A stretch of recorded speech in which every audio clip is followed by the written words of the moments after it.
வணக்கம். நான் doctor JP side office சேனலுக்கு உங்களை எல்லாத்தையும் வரவேற்கிறேன். நாம சைட் ஆஃபீஸ் சேனல்ல இன்னைக்கு ஆல்மா மேட்டர்ஸ் அப்படின்னு சொல்லி நெட்ஃப்ளிக்ஸ்ல ரிலீஸ் ஆன ஒரு டாக்குமெண்ட்ரி சீரிஸ் பத்தி தான் பார்க்க போறோம். ஸோ இந்த டாக்குமெண்ட்ரி சீரிஸ் மெயினா எதை பத்தி பேசியிருக்காங்கன்னா IIT, Indian Institute of Technology. So Indian Institute of Technology வந்து இந்தியாவோட ஒரு ப்ரைடஸ்ட் இன்ஸ்டிடியூட் அப்படின்னு சொல்லலாம். ஸோ இந்த இன்ஸ்டிடியூட்டோட வாழ்க்கை எப்படி இருக்கு, இதுக்குள்ள இருக்க ஸ்டூடெண்ட்ஸ் ஃபேஸ் பண்ற ப்ராப்ளம்ஸ் என்ன, ஸோ அங்கே இருக்கிற கல்ச்சர் எப்படி இருக்குது அப்படின்றத பற்றி தான் இந்த ஃபோல் டாக்குமெண்ட்ரி சீரீஸும் அமைஞ்சிருக்கு. ஸோ நம்ம பார்த்தீங்கன்னா ஐஐடி அப்படின்னாலே நம்ம ஊரில் எல்லாருமே தெரியும். எஸ்பெஷலி 90s கிட்ஸ்லாம் பார்த்தீங்கன்னா அவங்க அப்பாவும் சரி இல்லை அந்த படிக்கிற பையனாக இருந்தாலும் சரி அவங்களோட பெரிய ஆஸ்பிரேஷனே ஐஐடிக்குள்ளே என்ட்ரு ஆகணும் அப்படின்றது தான். அதே நேரத்தில் வெளி உலகத்துலேருந்து நம்ம பார்க்கும்போது சார் ஐஐடியில் இருக்கிறவங்களாம் பயங்கர ஜாலியாக இருக்குமா, அந்த காலேஜ் அட்மாஸ்பியர் பயங்கரமாக இருக்கும். ஸோ இந்த மாதிரி நிறையா விஷயங்கள் நம்ம கேள்விப்பட்டிருக்கோம். ஸோ இதில் எதெல்லாம் உண்மை, எப்படி தான் உண்மையிலே இருக்குது அப்படின்றத விளக்குற ஒரு டாக்குமெண்ட்ரி ஃபீச்சராக தான் இந்த சீரீஸ் வந்து அமைஞ்சிருக்கு. ஸோ நம்ம எல்லாருமே பார்த்தீங்கன்னா நண்பன் அப்படின்ற படம் பார்த்துருப்போம். ஸோ அதுலேயும் பார்த்தீங்கன்னா மாதவன் ஐஐடி இன்ஸ்டியூட்ல போவார். ஸோ அங்கே நடக்கிற பிரச்சனைகள் என்ன அப்படின்றதெல்லாம் நம்ம வந்து பார்த்துப்போம். அது ஒரு ஃபில்மியாக நம்ம பார்த்துப்போம். பட் உண்மையிலேயே ஒரு டாக்குமெண்டேஷன் பண்ணால் எப்படி இருக்கும், அதாவது ஐஐடி கேம்பஸ்குள்ளேயே போய் உண்மையான ஸ்டூடெண்ட்ஸ் அவங்க வாழ்க்கை எப்படி இருக்குது, அவங்க டெய்லி ஆக்டிவிட்டீஸ்லாம் எந்த மாதிரி இருக்குது, அங்கே என்னென்ன ப்ரோக்ராம்ஸ்லாம் கண்டக்ட் பண்ணுறாங்க, ஸோ என்ன மாதிரி விஷயங்கள்லாம் அங்கே நடக்குது, அவங்க இருக்கிற ப்ரெஷர் என்ன, படிப்பு எப்படி பண்ணுறாங்க, ஸோ இது எல்லாத்தையுமே அங்கே இருந்து ரியல் ஃபுட்டேஜாக நம்மளுக்கு எடுத்து கொடுத்துருக்கிற டாக்குமெண்ட்ரி தான் இது. அதனால பார்க்க ரொம்ப ரொம்ப சுவாரஸ்யமாக இருக்குது. அது மட்டும் இல்லாமல் நம்மளோட அதை பார்க்கும்போது நம்மளோட ஓல்டு காலேஜ் மெமரிஸ் எல்லாமே வந்துட்டு போகுது. ஐ எம் ஷுர் நீங்கள் இந்த டாக்குமெண்ட்ரி பார்த்து முடிக்கும் போது நீங்களும் உங்களோட ஆல்பம்ஸ்லாம் எடுத்து புரட்டி பார்த்து நம்மளோட காலேஜ் மெமரிஸை கொஞ்சம் ரிவைண்ட் பண்ணி பார்ப்பீங்க அப்படின்றது உறுதி. இந்த டாக்குமெண்ட்ரி பார்த்தீங்கன்னா மொத்தமாக ஒரு 3 எபிசோட்ஸ் ரன் ஆகுது. இந்த ஒவ்வொரு எபிசோடுமே வந்து ஒரு 40 நிமிஷம் ரன் ஆகுது. ஸோ டோட்டலாக ஒரு 2 hours நம்மளால் இந்த டாக்குமெண்ட்ரியை பார்த்து முடிச்சிட முடியும். ஸோ இதில் பார்த்தீங்கன்னா இந்த எபிசோடு 1, இந்த எபிசோடு 1ல் வந்து ஒரு 4 சாப்டராக டீல் பண்ணியிருக்காங்க. ஸோ இந்த சாப்டர் 1 என்ன அப்படின்னு பார்த்தீங்கன்னா ரேண்டமைஸ்டு தாட்ஸ். ஸோ இந்த சாப்டரில் அவங்க என்ன சொல்ல வர்றாங்கன்னா மெயினாக இதில் என்ன காமிச்சிருக்காங்கன்னா ஜேஇ எக்ஸாம்ஸ் மூலமாக ஐஐடிக்கு வந்து குவாலிஃபை ஆகிறாங்க. கிட்டத்தட்ட ஒரு 3000 ரேங்க்கு கீழே இருக்கிறவங்க, ஃபஸ்ட்டு 3000 ரேங்க்ஸில் வர்றவங்க தான் ஐஐடிக்குள்ளே வந்து வருவாங்க. ஆனால் இதில் என்ன பிரச்சனை அவங்க காமிச்சிருக்காங்கன்னா இந்த ஜேஇயில் பாஸ் ஆகுறவங்க எல்லா கேண்டிடேட்ஸுக்கும் ஒவ்வொரு விதமான பேஷன் இருக்கும் இன்ஜினியரிங்கில். அதாவது சில பேர் வந்து கம்ப்யூட்டர் சயின்ஸில் இன்ட்ரெஸ்ட்டாக இருக்கலாம், சில பேர் கோடிங்கில் இன்ட்ரெஸ்ட்டாக இருக்கலாம், சில பேர் ஒரு டேட்டா அனலைசிஸ் இதில் இன்ட்ரெஸ்டிங் இருக்கலாம். ஸோ இந்த மாதிரி ஒவ்வொருத்தவங்களுக்கு ஒரு பேஷன் இருக்கும். ஆனால் இவங்களுக்கு வந்து ஐஐடிக்குள்ளே என்ட்ரு ஆகும்போது அந்த ரேங்க் படி தான் வந்து அவங்களுக்கு வந்து அந்த சீட்ஸுமே கிடைக்கிது. ஸோ இப்போ கம்ப்யூட்டர் சயின்ஸ் எடுத்துக்கிட்டிங்கன்னா கொஞ்சம் வேகமாகவே ஃபில் ஆயிரும். ஸோ அதனால் ஸோ ஒரு கம்ப்யூட்டர் சயின்ஸ் படிக்கணும் அப்படின்னு ஒரு பேஷன் இருக்கிற ஒரு ஸ்டூடெண்ட் வந்து வேறு வழியே இல்லாமல் ஒரு மைனிங் இன்ஜினியரிங்கோ இல்லை ஒரு அக்ரிகல்ச்சரல் இன்ஜினியரிங்கோ இந்த மாதிரி எதுக்கு அது வந்து போக வேண்டிய சுச்சுவேஷன் ஏற்படுது. அதனால் இவங்களால வந்து ஒரு ரேண்டமாக தான் இதுக்குள்ளேயா போக வேண்டியது. ஏன்னா இவங்களுக்கு இந்த ஐஐடிக்குள்ளே எப்படியாவது போகணுன்றது தான் பெரிய நோக்கமாகவே இருக்குது. அதனால் பார்த்திங்கன்னா சில காம்ப்ரமைஸ் அவங்க பண்ணிக்கிறாங்க தங்களோட பேஷன்லேயே. ஸோ உள்ளே போன பிறகு பார்த்திங்கன்னா இவங்க வந்து ஒரு கம்ப்யூட்டர் சயின்ஸ் படிக்கணும்னு நினச்சோம் மைனிங் இன்ஜினியருக்குள்ளே போகும்போது அவனால் வந்து அந்த ஒரு பொட்டன்ஷியலாக வந்து அதை படித்து அதில் வந்து ஒரு பெரிய மார்க் ஸ்கோர் பண்ணணும் அப்படின்றது வந்து ரொம்ப ரொம்ப கஷ்டமாக இருக்கும். இன்னொரு விஷயம் என்னென்னா அந்த ப்ரெஷர் வந்து ரொம்ப ரொம்ப மவுண்ட் ஆகிட்டு அவங்க மேலே இருக்கும். ஸோ இதை தான் வந்து இந்த சாப்டர் 1 வந்து டீல் பண்ணியிருக்கு. ஸோ அவங்க படிக்கிற ஒரு ஸ்டூடெண்ட் வந்து இதை அழகாக சொல்லியிருப்பாரு. You got there not because you want it, you come here because you want IIT அப்படின்னு சொல்லியிருப்பாரு. ஸோ ரொம்ப அருமையான வேர்ட்ஸ் இது. இதுதான் இந்த சாப்டரோட மெயின் கோரு. சாப்டர் 2ல் பார்த்தீங்கன்னா ஆஸ்ட்ரே அப்படின்ற டாப்பிக்கில் அவங்க பேசுகிறாங்க. ஸோ இதில் அவங்க மெயினாக என்ன டீல் பண்ணுறாங்க அப்படின்னா வந்து இந்த ஆஸ்ட்ரே அப்படின்னாலே கும்பலில் வந்து தனித்து விடப்பட்ட அப்படின்னு அர்த்தம்.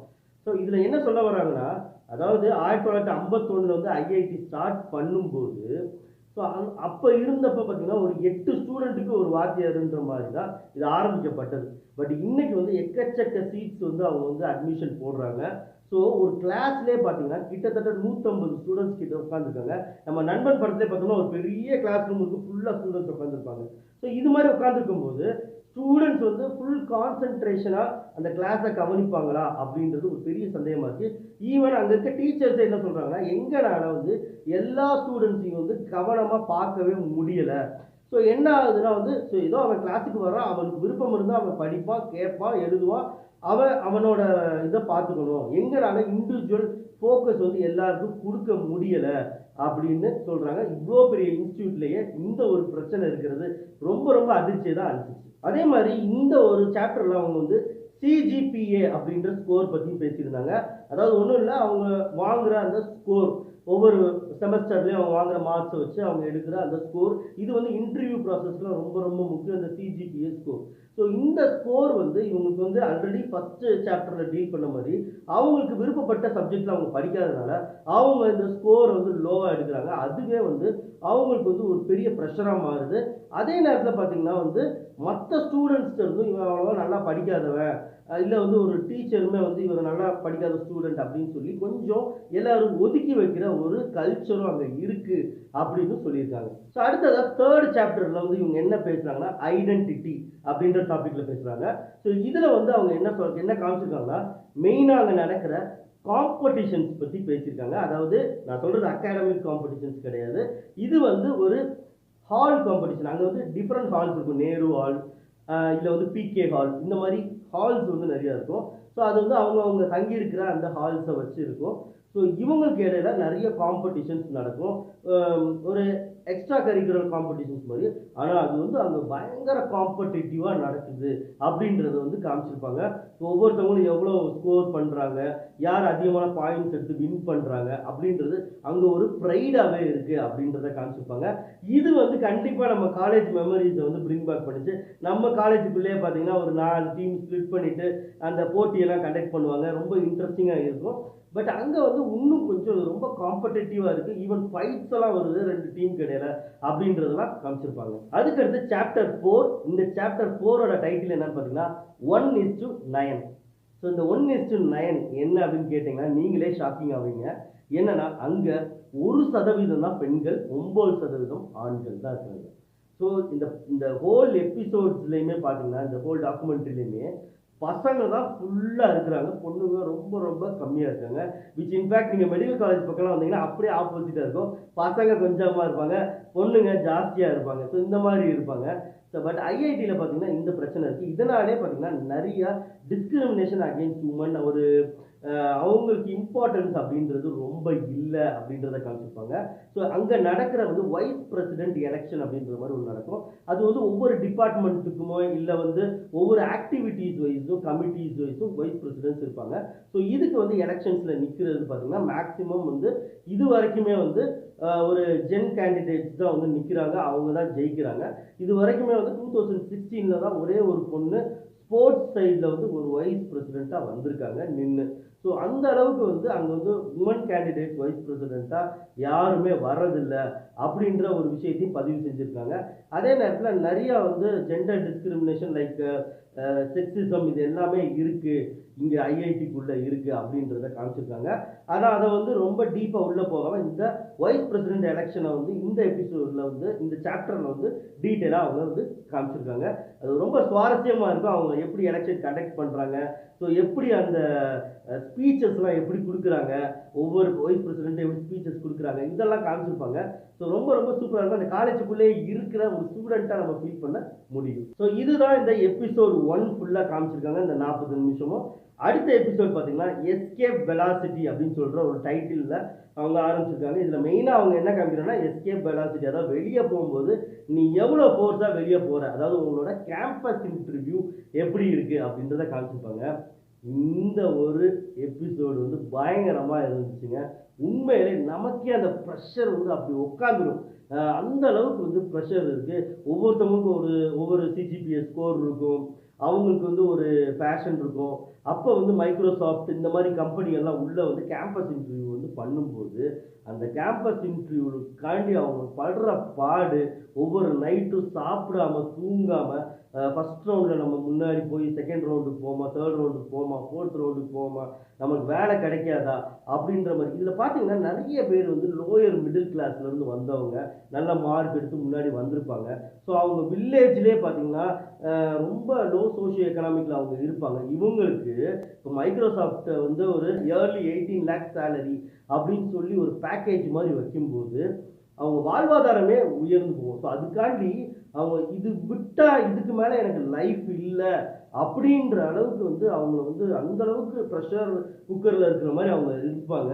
ஸோ ஒவ்வொருத்தவங்களுக்கு எப்படி இன்டர்வியூ அட்டன் பண்ணுறாங்க, ஒவ்வொரு நைட்டும் அவங்களுக்கு எப்படி கடந்து போகுது அப்படின்றத இந்த எபிசோட்ல ரொம்ப சூப்பராக காமிச்சிருப்பாங்க. அது வந்து ஒரு 4-5 ஸ்டூடெண்ட்ஸோட இன்டர்வியூ ப்ராசஸ் அவங்க எப்படி காமிச்சிருப்பாங்க. ஒவ்வொருத்தவங்களுக்கும் ஒவ்வொரு பேக்கேஜில் வந்து கிடைக்கும். சில பேருக்கு வந்து இயர்லி 18 லேக் சேலரி, சில பேருக்கு yearly 15 lakh salary, yearly 12 lakh salary, இந்த மாதிரி காமிப்பாங்க. அதே நேரத்தில் பார்த்தீங்கன்னா இதில் இன்னொன்று காமிச்சிருப்பாங்க. என்னன்னா வந்து வெளி உலகம் வந்து பேப்பர்லலாம் போடுவாங்க. ஆக்சுவலாக வந்து ஐஐடிஎன்ஸ் வந்து அவங்களுக்கு வந்து 1 crore salary, yearly 1 crore salary, இதெல்லாம் வந்து இந்த மாதிரி நிறைய நியூஸ் அந்த டைம் வெளியே வரும். அது எல்லாம் எவ்வளோ பொய். ஆக்சுவலாக வந்து ஒரு மைக்ரோசாஃப்ட் கம்பெனிக்காரன் எடுக்கிறேன்னா மாதம் 1,00,000 சம்பளத்துக்கு தான் எடுப்பான், மேக்ஸிமம் எடுப்பான் அப்படின்ற மாதிரிலாம் காமிச்சிருப்பாங்க. அதே நேரத்தில் பார்த்தீங்கன்னா இது எல்லாருக்குமே கிடைக்கிறது இல்லை, எல்லா ஐஐடிஎன்ஸுக்கும் கிடைக்கிறது இல்லை. இதில் வந்து நிறைய பேருக்கு வந்து வேலை கிடைக்காம போகுது அப்படின்றதே காமிச்சிருப்பாங்க. இன்னொன்று இதில் வந்து பேரலாக அந்த ரெக்ரூட் பண்ணுறவங்களோட மென்டாலிட்டியும் காமிச்சிருப்பாங்க.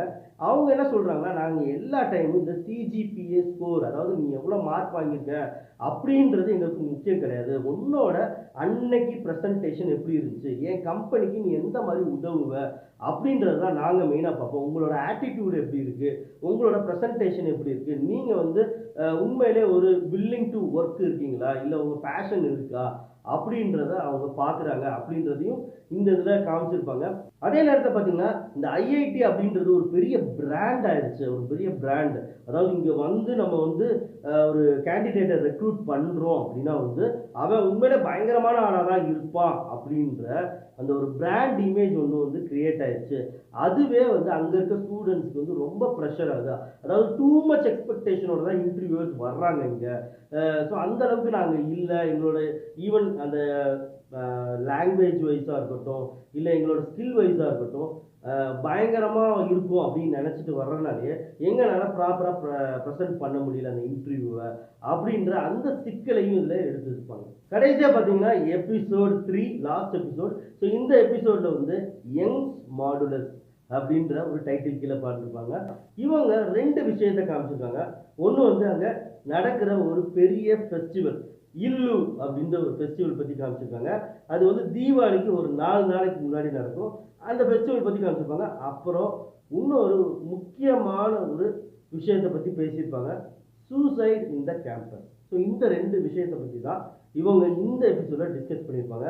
இந்த இல்லு அப்படின்ற ஃபெஸ்டிவல் பற்றி நம்ம ஃபஸ்ட்டு பார்ப்போம். ஸோ இந்த இல்லு அப்படின்னா என்ன அப்படின்னா வந்து ஒரு தீபம் ஏற்றும் விழா தான். ஆக்சுவலாக இதை வந்து சாதாரணமாக அவங்க பண்ண மாட்டாங்க. அதாவது ஒரு 50 அடி உயரத்துக்கு வந்து அவங்க வந்து ஒரு பெரிய இது மாதிரி சாரம் மாதிரி கட்டி எழுப்பி அதில் வந்து ஒரு டிசைன் கொண்டு வந்து கயிறு மாதிரி வச்சு டிசைன்ஸ்லாம் கொண்டு வந்து அதில் வந்து அவங்க வந்து இந்த தீபங்களை பூரா கரெக்டாக அடுக்கி கடைசியில் அதை மொத்தமாக இலுமினேட் பண்ணோம்னா அப்படி ஒரு ஏதாவது ஒரு படம் மாதிரி வர்றது அந்த மாதிரி இருக்கும். இது ஒவ்வொரு ஹார்டுக்கும் இடையில வந்து இந்த காம்படிஷன் நடக்கும். ஸோ அது வந்து அவங்களுக்கு ஒரு பெரிய ப்ரைடாகவே இருந்தது. இன்னொன்று இதுக்கு பின்னாடி இருக்கிற உழைப்பு அப்படின்றது வந்து ரொம்ப ரொம்ப பயங்கரமான உழைப்புங்க, சாதாரண கிடையாது இதை பண்ணுறது. ஏன்னா வந்து அதை காமிச்சிருப்பாங்க, எப்பா எப்படி தான் இதை பண்ணுறீங்க அப்படின்ற மாதிரி தான் இருக்கும். ஸோ அவ்வளோ தூரம் உயரத்தில் இவ்வளோ ரிஸ்க் எடுத்து அவர் பண்ணுற உயரத்தை ஏறி ஒவ்வொரு திரி இது பண்ணி நம்ம வீட்டில் ஒரு 10 விளக்கு ஏற்றுறதுக்கே நம்மளுக்கு அவ்வளோ கஷ்டமாக இருக்கும். ஸோ இதில் வந்து அவ்வளோ உயரத்தில் மொத்தமாக அந்த டிசைனுக்கு ஏற்றாப்புல ஏற்றி அவ்வளோ எண்ணெய் அது எல்லாத்தையுமே ப்ரிப்பேர் பண்ணி அவங்க அன்றைக்கி நைட்டு பூரா முழிச்சிருந்து பண்ணுவாங்க. ஸோ இதுக்கு இடையில மழை இந்த மாதிரி எதுவும் வந்துச்சுனாலும் அந்த டோட்டல் ஃபெஸ்டிவலே அவ்வளோ உழைப்புமே ஸ்பாயில் ஆயிரும். ஸோ இருந்தாலும் அதை ஒரு ஸ்பிரிட்டாக எடுத்து அந்த ஐஐடிஎன்ஸ் வந்து அவங்க பண்ணுறாங்க. அது ரொம்ப ரொம்ப நல்லா இருந்துச்சு பார்க்குறதுக்கு. அதில் அந்த இதில் சொல்லுவாங்க ஆக்சுவலாக இன்னைக்கு, அதாவது முன்னாடிலாம் வந்து இந்த ஃபெஸ்டிவல் வந்து பயங்கரமாக நடந்துச்சு. ஏன்னா அப்போ வந்து செல்ஃபோன்ஸோ லேப்டாப்ஸோ இல்லை.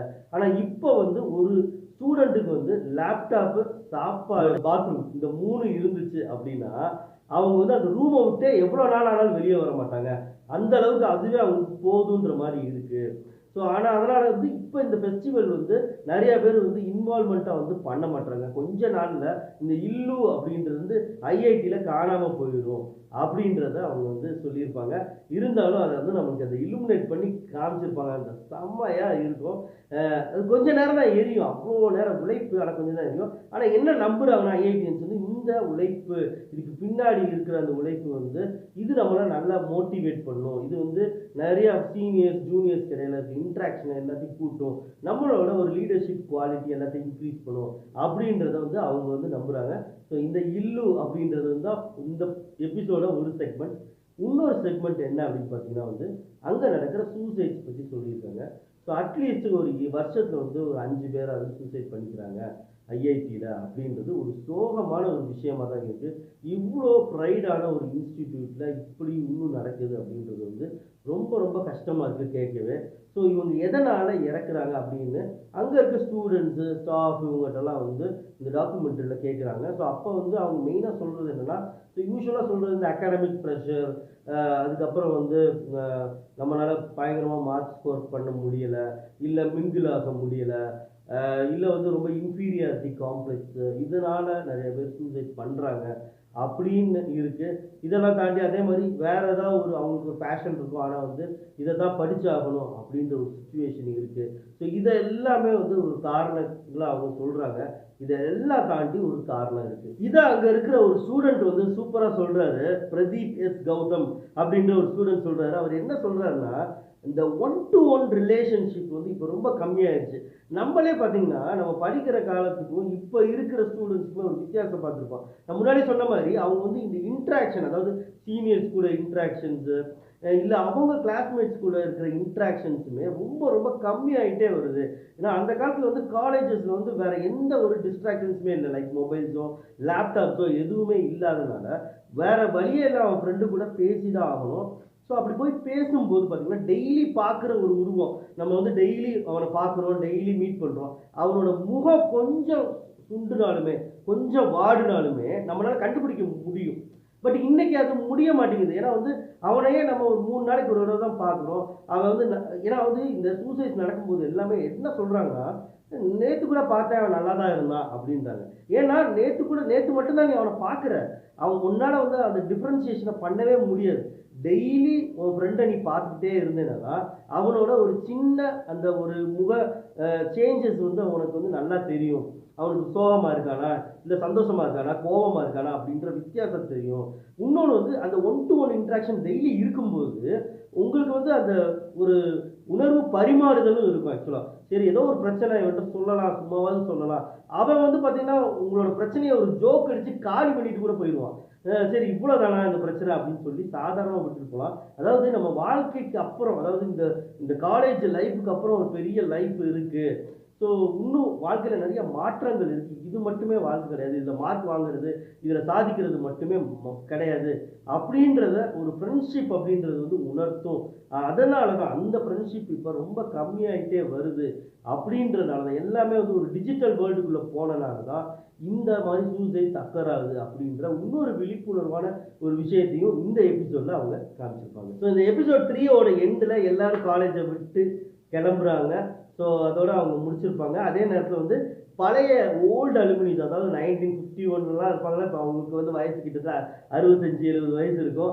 அவங்க எல்லாம் அந்த காலேஜுக்கு வந்து இதுதான் நான் இருந்த ரூமு, நான் வந்து பார்த்துக்குவா அப்படின்னு சொல்லி தான் அவங்க வந்து அந்த ஒரு என் டைட்டில் போடும்போது காமிக்கிறாங்க. அதெல்லாம் ரொம்ப சுவாரஸ்யமாக இருந்துச்சு பார்க்க. ஸோ இந்த எபிசோட்ஸ் எல்லாமே எனக்கு பார்க்கும்போது என்ன தோணுச்சுன்னா வந்து, ஸோ ஐஐடி பயங்கரமான ஒரு பெரிய ப்ரைட் இன்ஸ்டியூட், ஐயோ அது பயங்கரம் அப்படி இப்படின்னு நம்ம வெளியே இருந்து கேட்டுக்கிட்டு இருந்தப்ப இந்த டாக்குமெண்ட்ரி வந்து ஒரு ஐ ஓப்பனராகவே இருந்துச்சு. இதுவும் நம்மளை மாதிரி நம்ம படித்த மாதிரி ஒரு காலேஜ் தான், இதுவும் ஒரு நார்மல் அட்மாஸ்பியர் தான். ஸோ இங்கேயும் சில விஷயங்கள் நடக்குது. இந்த எல்லா காலேஜஸ் நடக்கிற ப்ராப்ளம்ஸ் எல்லாமே தான் இங்கேயும் நடக்குது. ஸோ ஒரு ஸ்டூடெண்ட் வந்து இதே மாதிரி தான் படித்து வெளியே வர்றான், இது ஒன்றும் பெரிய விஷயம் கிடையாது. ஸோ உங்களோட பேஷனை வந்து ஐஐடிக்காண்டி தூர போடாதீங்க. ஐஐடி அப்படின்ற ஒரு பிராண்டுக்காண்டி உங்களோட பேஷனை, நீங்கள் படிக்க வேண்டிய ஒரு மைனிங் இன்ஜினியர் நீங்கள் படிக்கணும் அப்படின்னு நீங்கள் நினச்சிங்கன்னா உங்களோட பேஷனை ஐஐடி போகணுன்றதுக்காண்டி வேறு ஏதோ ஒரு செக்டாரில் போய் உட்காராமல் உங்களுக்கு கிடைக்கிற காலேஜுக்கு போங்க. அங்கே உங்களுக்கு பிடிச்ச சப்ஜெக்டை படிங்க. நீங்கள் அதில் இன்னும் கைதேர்ந்து வருவீங்க அப்படின்ற ஒரு பெரிய மெசேஜை இந்த அல்மா மேட்டர்ஸ் அப்படின்ற டாக்குமெண்ட்ரி சீரிஸ் வந்து உங்களுக்கு உணர்த்திருக்கும். நீங்க கண்டிப்பா போய் பாருங்க. இது Netflixல அவைலபிளா இருக்கு. உங்களோட காலேஜ் மெமரீஸ இது கண்டிப்பா பிரிங் பேக் பண்ணும். நானுமே இந்த படத்த பார்த்து முடிச்ச உடனே என்னோட பழைய ஃபோட்டோஸ், காலேஜ் ஃபோட்டோஸ், ஃப்ரெண்ட்ஸ் எல்லாத்தையும் நான் போய் பார்த்தேன். என்னோட ஃப்ரெண்ட்ஸ் நெறைய பேருக்கு கூப்பிட்டு பேசினேன். ஸோ நீங்களும் அத பண்ணுவீங்கன்னு நான் எதிர்பார்க்கிறேன். நான் உங்கள வேற ஒரு மூவி ரிவ்யூவோட சந்திக்கிறேன். Until otherwise bye from doctor J.